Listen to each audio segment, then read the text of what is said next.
You're going to look at this 10, 7, and 5, and you're going to say, okay, looking at those defining moments, I understand why I am the way I am.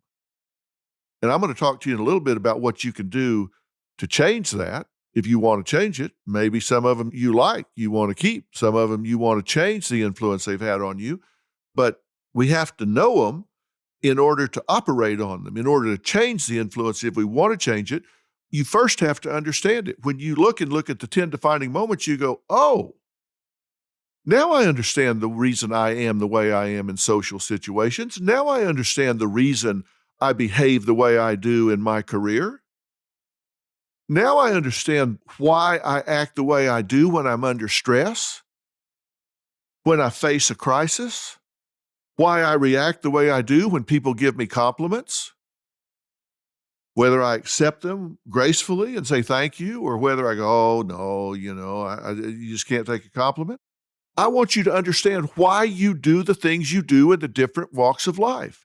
And once you see what your defining moments have been, you're going to go, oh, now I see that. You look at your critical choices, you're going to go, I didn't get here by accident. I made choices that landed me here. And here's the good news. I can make 7 new critical choices. And these 5 pivotal people, they've written on the slate of who you are, but you know what? You've got an eraser. And here's what that requires. If you're not going to be a prisoner of your 10-7-5, you've got to make 2 decisions. One is you've got to make a decision that you're going to live authentically. And to do that, you're going to have to assess where you are. And I'm going to put a test on the website. And that test is called the Congruency Test. The Congruency Test is going to ask you if you were living your authentic life 100%, which nobody does that. We all have to do things we don't want to do. But it's going to ask you, if you were living your authentic life, what you wanted to do, what you were passionate about 100%, what would that entail? And there's a way that I have to get to that. You'll see when you get there. And then it's going to ask you, okay, now give me the descriptors of what your life is really like. And we're going to compare the two, and the difference is how much incongruency there is between the way you're living and your authentic life. You have an authentic self and you have a fictional self. And the fictional self is what you've been assigned. The authentic self is what you want to do. And I'm going to help you determine that so you can see how congruent am I being with what I authentically want to do.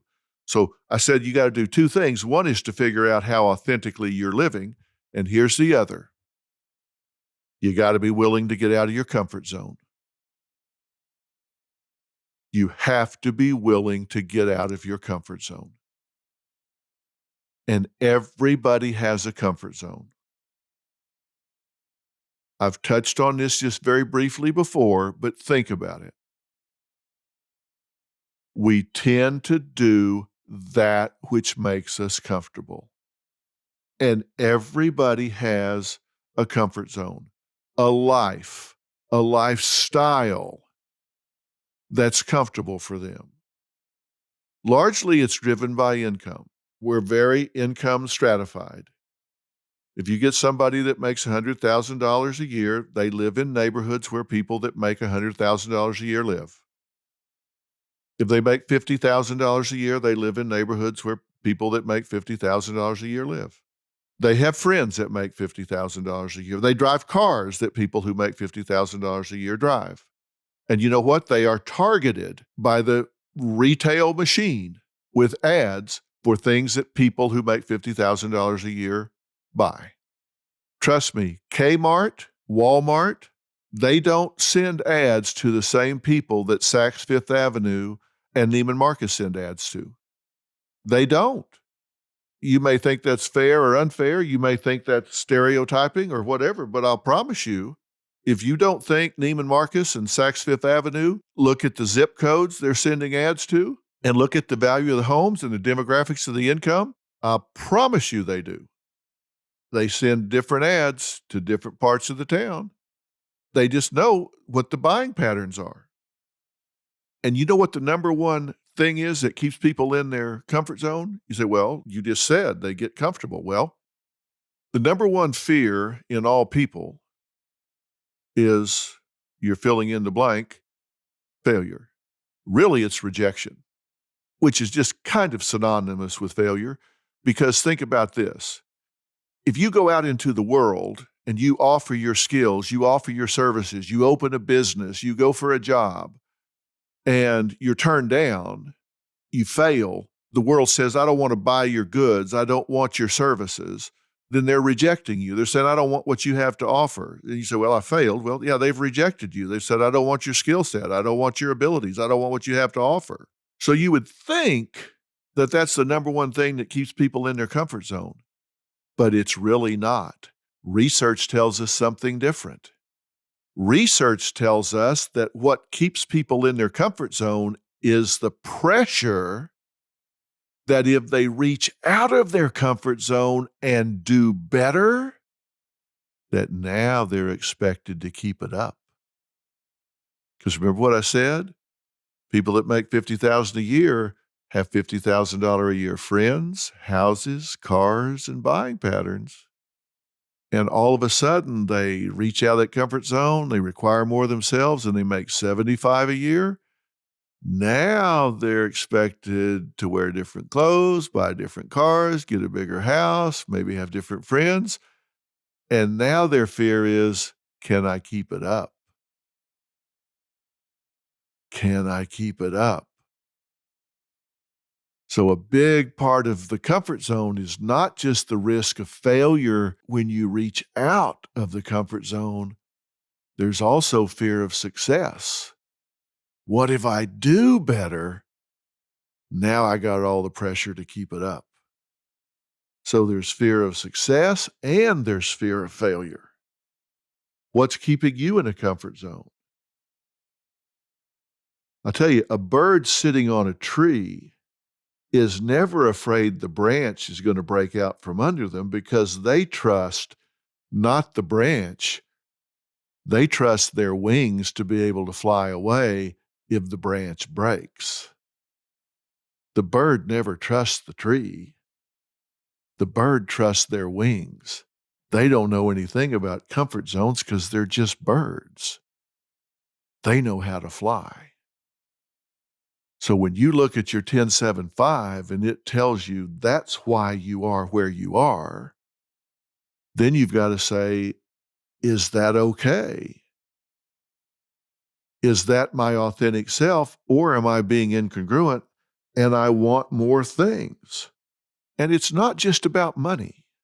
You know, I've always said the only thing worse than being in a bad relationship for a year is being in a bad relationship for a year and 1 day. You don't want to be in a bad relationship, right? But sometimes we get in a comfort zone and we'll just stay in a bad relationship. Why? Because we're already in it. We don't want to be in it, but we were in it yesterday, and it's just easier not to deal with it today. I'll deal with it tomorrow. And days turn into weeks, and weeks turn into months, and months turn into years, and now you've made each other miserable. And then you got really stupid and had children. You knew you weren't happy, and you decided, well, let's just have children, and then maybe that'll fix our problem. So now you got a kid born with a job. How idiotic is that? So instead of dealing with reality, you stayed together because you didn't want to face it. And now you had a child, so now you brought somebody else into the situation. How dumb is that? There are comfort zones other than just money.